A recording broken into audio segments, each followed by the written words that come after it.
Ito si Midnight, dalawang beses nag-quad. What? Midnight. What? Okay, internationally speaking, okay, alam ng buong mundo na ang lane matchup between Kari and Harit is Harit favored. Heavily Harit favored. Stats-wise. And laning-wise. Kahit sinong gold laner, tanungin mo, lamang ang Harit sa Kari. Tanungin mo ako. Ayan. O, Bobby Tricks, Oh, sino lamang sa Harit at Kari? depende sa galaw eh. Oh, sige. Ayun ako, ganun ako. Pero karamihan, sasabihin, Harit. lamang ang... Ang Harit. Okay. Pero dito kasi sa Okay. Pilipinas, wala siyang pake. Sige. Yung mga gold laner natin, sila Super Marco, sila Benny Cutie, wala siyang pake. Oo. Kasi ang kailangan kong gawin, hindi ko naman kailangan labanan yung Harit 24/7. Ang kailangan ko rito, damage. Damage output. Medyo interesting kasi binigyan tayo ng Pani, binigyan din tayo ng Harit. Something new na makikita natin for MPL Season 12. But this is the same show na meron ang kupunan ng Echo. It's Air JP. Air JP is in the building.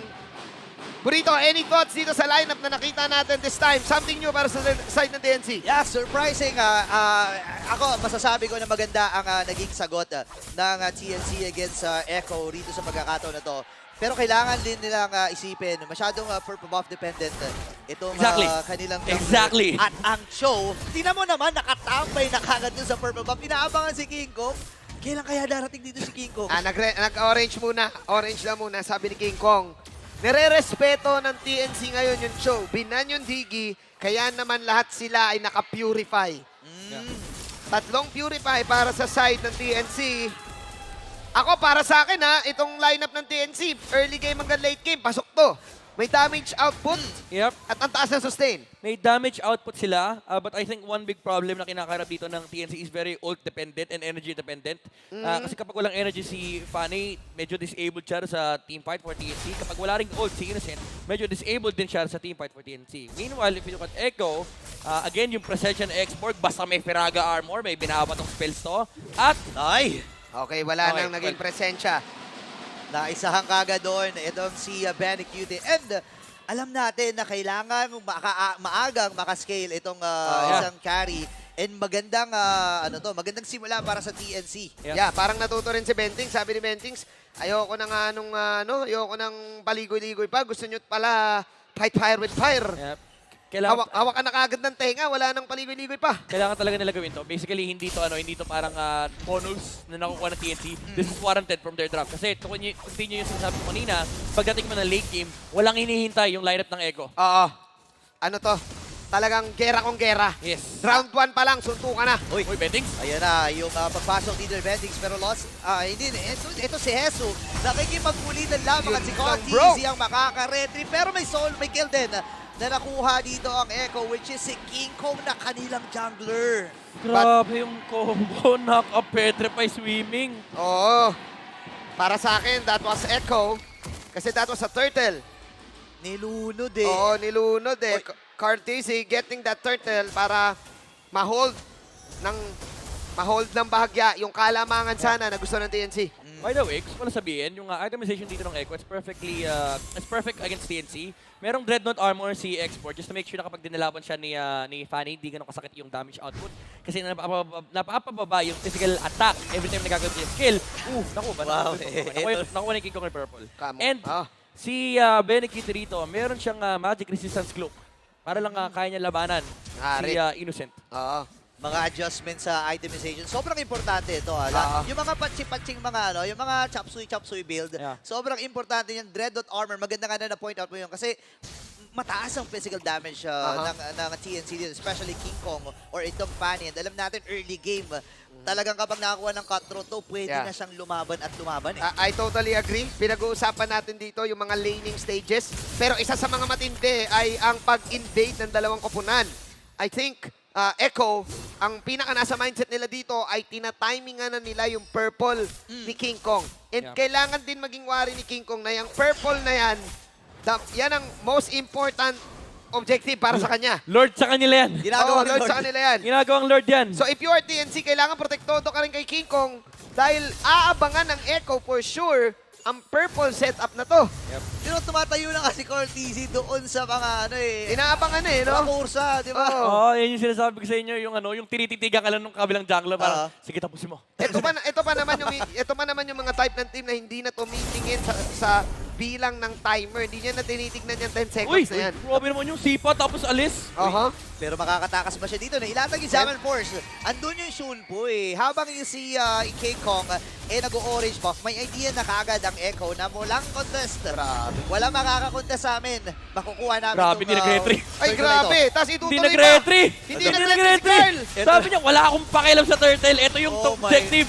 Oh my gosh! Nawala! Ay, nakuha! Nakuha niya. Oh my God! Malabatang Quiapo, Carlito! Carlito the Great, tinipid niya yung retry sa turtle para maagaw niya yung purple. Pinag-uusapan natin kanina yon na i-ready ng Echo yung purple. Yep. At yun na nga ang naganap. Tignan yung micro-wins na nakukuha ng yung Echo dito. Si JP, akala natin sinipa lang ng wala lang si Innocent. Well, totoo naman, sinipa niya para sa wala lang. Pero it forces out sa reaction. And Oo nga. napagamit si Innocent ng ultimate. Meaning, for the next few seconds na walang ultimate si Innocent, wala kang kill threat kay Benny QT. Oh man, that was totally a crucial steal. Dahil mid-game na tayo, Burits. Ngay. Pero ngayon nakikita ng Echo na pwede maging butas itong bottom lane. Sinimulan na kagad ni JP magpakita. Pero kung Seal ay nagamit ng kanilang kupunan, Sanji ay nag-aabang din. Benny QT. And of course, Bentings ay nasa may bandang ibaba. Oh my At God. Petrify, nakatunog lamang na mayroong mga tao doon sa damuhan pero hindi pa tatapos ang Echo rito. Nakita rin ni Goyo na parang may something dito sa damo na to. Yeah, kailangan ng reset ng TNC dito after all of those engagements, after all of those trials na ginagawa ng Echo. The reset after nung kuha ng purple, they need this 30-second setup for the turtle. Nasasabay naman sa purple. Tignan mo yung rotation ng Echo. They're going in sa purple na to. Apat na members mula sa Echo ang narito. Ngayon nagamit na kagad yung consecration mula kay Jesus. Tatangkihin na niya lahat ng damage. Masisipa siya dito ni Daddy JP. Habang retribution, hindi, naagaw pa rin. Oh my. Naagaw ng Echo. Sabi ni Carl, anong turtle secured, Lord secured, purple secured. Oh man. Eto, wala, sa'yo na yung turtle, para sa buhay mo. Oh, parang ibibigay niya na nga yung turtle Wala siyang talaga. paki dyan. Wala Oh. siyang- kasi again, warranted sa TNC. Requirement sa TNC. Mag-snowball ng early game. Grabe, sobrang intent nila. Nakunin itong turtle nito. Kinomit din yung Zaman Force na paggamit pa ng retry. Pero again, walang pakialam ng Echo. Kasi meanwhile, looking at the bottom lane, Sanji, nagpa-farm lang si Benny QT. And nakita mo yung commitment ng Echo kanina. Yung Echo commitment, pinurse out nila yung Purify ni Harit. Even committing the Petrify kasi mas mababa nga naman yung cooldown ng Petrify versus Purify. Yun na, nanakap na. Bibigyan na nila tatlong members mula sa TNC. Ang lumagas actually ng mga skills doon para mapatay natin si JP. May punish na magagawa. May punish na magagawa ang TNC dito at mga mapunish pa sila ng isa pero hindi na pala. They will try to push this out.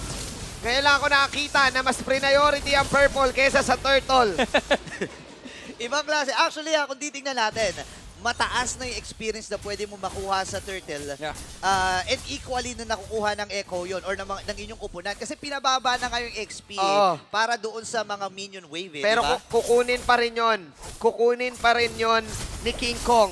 Sabi ni King Kong, sige, tatanggapin ko na. Tatanggapin ko na lagi nyo na nakawin ng purple ko as long na wala kayong napupush, as long na okay kami, hindi kayo nakakakill, tabla pa rin. Tabla pa rin ang gold. Eto na, pang ilang purple na ba to? Mapupunta na ba to kay King Kong? Uy, the-dive na kagad nila dito si Grabe. JP at nasipa na rin. 3 ultimates have been casted. And finally, inabangan. Oo. Sabi siya, ginagawang Lord to eh. Inabangan na rin ng TNC. Oo. Sabi nila, napanood na namin eh. Guys, Hindi na kayo 5 man. pwede magnakaw. Oh yeah, andito na naman yung yung German suplex. Mula dito kay Bendings, mapapatipi muna si Carl habang dun sa may bandang itaas. Ito ata ang plano nila kung sino Sanford. nagamit na. Sanford versus Ford. Pero ang ganda ng ginawa niya. Ginamit niya yung terrain, ginamit niya yung yung wall. Ang ankle break. Inankle Knuckle break. break niya, nabuhay pa si Sanford. But then again, TNC learned from all of those steals na ginagawa ng Echo. Pinibeman na nila yung purple. Yep. Ganun na sila. Kumbaga, desperate times calls for desperate attempts. Oo. TNC finally getting the groove na gusto nila sa laban na to. Yeah, lamang pa rin ng TNC in terms of team fight strength. Pero looking at the gold, dikit na dikit kasi yung laban eh. Again, requirement kay TNC kanina ng early game na makapag-establish ng lead para ma-hold nila yung momentum. Pero right now, Echo, ang ginagawa na lang nila is trading. Kasi they recognize the fact na malakas ang TNC ngayon. Uy, pero si Sanford nabasag agad yung pinag-armor. Wala siyang immortality dito. Flicker yung gamit niya. Okay. Pero JP, ito ata ang pagbawi niya. Goyo ang sisipain. Pero bitin ata sa follow-up. Naku, may- Ang mga Orcas dito. May mukha ni Export. Uy, pero si King Kong ay babasag muna doon sa may bandang gitna. Ito na yung pinaka-nakakatakot na Valentina sa history ng MLBB. Oo, yung may Goyo. katabing mukha ni Export. Ay! Oo, kasi iikot yan. Oo, Sumusubok iikot yan. dito, this time ang Echo. At ngayon si Bentix, ang kinakalmot-kalmot dito ni Cold Easy. Goyo, mapapalos insanity. So magagamit kagad yung pang-initiate sana. Concealed. Habang si JP dito naghahabol. Bentix ay dadampa. Ngayon, bababa na sa 9K yung gold. Ay, I mean yung buhay dito ng Lord Lots Insanity. Timingan na lang talaga. Pero si Sandy na makakuha habang sasabay na ang TNC. May lang nagsaman force pa makakuha rin. Si Carl Lito the Great. At Oh, dito Benny! na si Benny! Benny! Benny! Makakapatay din lang isa dito si Sanford. Ngayon, takuha mo na sila. Hesu at si Goyo kaya atras dalawang makukuha doon ng mga Orcas. Susubok pa si King Kong though. Eto na ba si King Kong? Nakaw steal. Kanina nyo pa ninakaw purple ko. Tingnan natin. Kaya niya ba? Ay, naku, nauubos ang buhay pero makakatakas Windows Cables. Goyo! Habang critical pala si Card Easy. Pero hindi susuko dito ang Echo. Pero si Goyo makakabawi din naman ng isa. Look at that. Napoprop Sakit. talaga yung Ice Queen 1. Hindi makatakas si Grabe! Hesi. Ay, wala naman siyang gagawin doon. Pero si Sanji at tatapos. King Kong is down. I repeat, King Kong is down. Oh my God, no! Oh man, hindi pa rin tinitigilan ng Echo. Dahil alam nilang may mga buhay pa sila na dapat sana TNC ang mas maraming buhay dito sa laban na to at sinasabayan ng Echo yung Lord sa bottom lane. 2 minutes na lang para sa next Lord. Ang tagal din mag-respawn ng Lord so pumabor pa sa kanila yung RNG ng pag-respawn. Pag-cutthroat ni Pani, tinamaan siya ng Petrify. Oh my gosh, grabe yung timing. Sanji special. Wow, equal lang yung kill score natin. Pero ang daming naganap. Ang daming nangyari sa laban na yon, but all are in favor doon sa mga micro leads na hinahatid ng Echo. Walang nangyayaring explosive team fight. It's all about the micro leads na nagiging macro para sa laban na to. Ito na. Trading is everything for Echo. Yun ang kanilang itsura ng gameplay ng Echo. Makikita nyo, nandyan sila sa purple, nakahiwalay yung carry. And yung team fight ng TNC kanina, it's very awkward for them kasi yung main damage output nila, which is primarily yung Pani, heavily reduced yung kanyang physical attack kasi ang daming Dreadnought armor, ang daming steel leg plate sa side ng Echo just to make sure na nami-mitigate nila yung burst damage potential Oo. ni Pani. Pagdating naman sa Magic, meron na ring Athena Shield sa mga importanteng heroes on the side of Echo, pero this is all in the name of allowing Benny QT to farm. Napakataas ng farm nung carry ng Echo. Susubok ang TNC. Subok ang TNC. Quiet lang muna ang Phoenix Army. Kunyari, hindi natin to nakikita. Dahil susubok ang TNC pumick off. Pero sabi nila, practice lang. Naghahanap lang dito ang TNC. Pero alam ng Echo hindi na tayo pwede maghiwa-hiwalay. Dahil alam natin, nakakakuha na rin ng mga items dito si King Kong. And kahit sino sa kanila, pwedeng i-take down lang ng bigla-bigla. May mga bait pa nga na ginagawa dito si King Kong. Pero going back, gusto ko lang din sabihin na kahit 3 members sa kanila ang purify, ang dami mo kasi kukonsider Andyan yung knock-up ni Sanji. Yeah, Andyan yeah. din yung sipa ni JP. Yeah. So, ikaw na yun Kumbaga kapag napindot mo na yung purify mo, i-call ka agad ng Echo, okay, wala Walang nang purify. purify. Pwede na to. And doon pumapasok again yung commitment ng spells na hindi Oo. nagtitipid yung Echo. Kaya kung kailangan may purify para ma-force out, Petrify Oh! kung purify. Ayan na naman yung flavor. Exactly, the same as one, as like that. Kasi si JP sabi niya, sige, sisipahin ko to para walang purify. Nagamit na kagad yung purify dito habang itutuloy na ni Very Cutie Call TC with that Luminous Lord. Pero parang hindi ata susuko dito ang TNC. Hindi. Atras pa sila. May damage, Andito may- na naman yung pagsugod. May buhay pa May buhay pa yung TNC. Go sila dito ng concealed though. Pero nasan yung stun? Yun na! Ay naku, si Bentix! Makakuha siya dito ng isa. Innocent again. Makakakuha ng pangalawang kill niya. Pero mapamatay ni Score DC.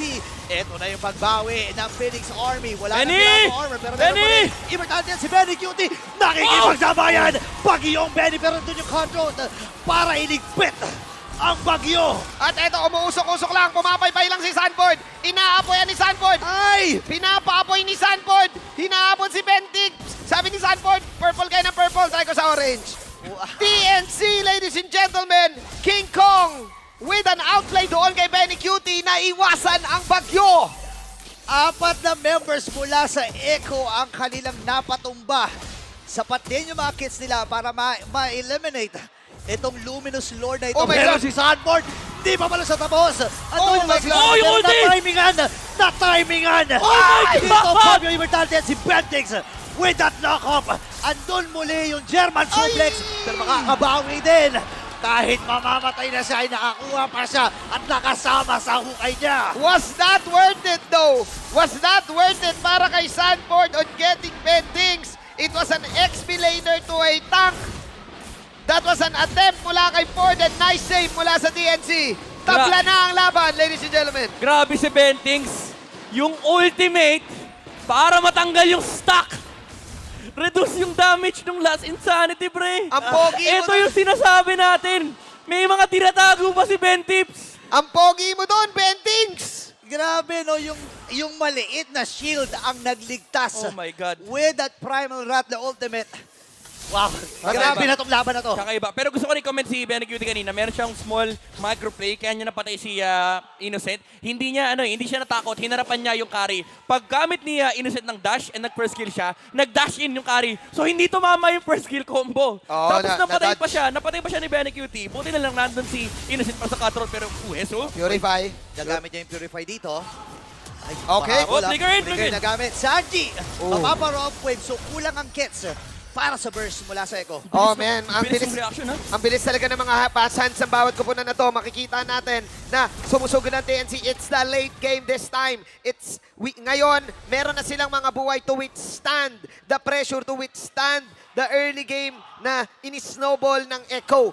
Black items na rin kasi karamihan dito. So it's all about the pick-offs. Good thing talagang may Purify at may dahilan kasi kung bakit Diggy ang binan ng Echo. Dito na nakakatakot si King Kong. Hindi na nagmamatter yung mga na-steal na purple kanina kasi anytime, pwede nang i-2 hits na lang, i-3 hits na lang ni King Kong yung purple na yon. Yep. Let's see kung magiging viable pa rin itong pani na to kasi kayang-kaya niyang i-backline si Benny Cutie. In terms of damage output, meron silang capable sila pumatay ng mga heroes laban sa Echo. And ang problem ng lineup ng Echo ngayon is ang damage dealer na lang talaga nila dito is si Sanji pati na rin si Benny Cutie. Even si Hezu, kaya na nila mag-survive. Again, may mga insurance yung TNC dito with the Purifies. Pero dito na nagmamatter yung mga round 2s, yung mga immortalities. And I think it's beneficial for both sides, pero crucial to Oh my God! for Echo. Oh, JP, ang sakit! Oh my gosh! Grabe yung damage na nagmumula sa TNC. Pero si TZ ay nandun sa Lord. Sanji ay bababa yung buhay ngayon. Kulang ata ang mga members ng Echo para dito sa Lord kung sino gagamitin. Bentings dito. Pero may ispatan na sila ng mga members ng Echo. Dito ni Sperry sa may padalikuran. Habang si Innocent ay mamamatay. Kulang ng damage dealer dito ang TNC. Pero lost in sana yung gagamitin ni Goyo. Habang si Bentings. King Kong! King Kong ay nandito na. Ay! Pero what an outplay mula sa bagyo. At si Benny hindi makakuha ng isa. Sanji ay nandito na rin. And 4 man down plus the Lord. Ay, hindi na umabot sa bagyo yung paglipad ni King Kong. Yung bagyo pa yung umiwas kay King Kong. And Carlito the Great will reach, of course, his 1,600 kill para sa buong MPL. It's still Echo getting this lead. Grabe yung abang ni Benny Cutie. Nagbabadya yung bago eh. Pagpasok ni King Kong, nandun siya sa gitna. Gitnang-gitna siya. Ang daming shuriken na tumagos sa kanya. Tumama, oo nga eh. Akala ko nga yung bagyo pa yung umiwas sa pani. Sinabayan pala. Sabi niya, grabe nga yung tapang niya. Sabi niya, sige, liga rito, laban tayo dito. Pumasok yung TNC sa mata ng bagyo eh. Hindi ka pwede pumasok dun. Mata yun eh. Mata yun. Pero again, kitang-kita natin na ang Echo rito, napakaganda ng micromechanics. May mga pag-iwas silang ginawa. And nung nakita nila na medyo nalugi sila dahil nga may namatay sa kanila na isa, umatras muna sila. Okay, Oo. try natin, fake back. Pumake back muna sila eh. Oo. Pero, Ngayon, malalaman natin kung gaano katindi ang reset ng TNC dito. It's the Lord. Mag-iintay sila sa pagsugod ng mga Orca. Can the Phoenix Army get this? This time, meron silang mga tulong ng towers. Let's see, as JP umaamba! Ayan na, sinipa kagad dito si Bentix. Patumbay na kagad natin. Etong si Bentix, ngayon si JP makakuha ng isa. Lost in Salini, pagsagot mula kay Koyo. Pero itutuloy na nila ang pagbasag. Tutumba rin ang isa, dalawa na lang natitira. At ang mga orca, ibuhay pa rin. At sila ang magwawagi sa serye na ito. Pakinggan ng mga tampol as the Orcas will celebrate this winning moment na brought to us by our official sponsor, FWD Life Insurance. It's still the house of highlights. That the last fight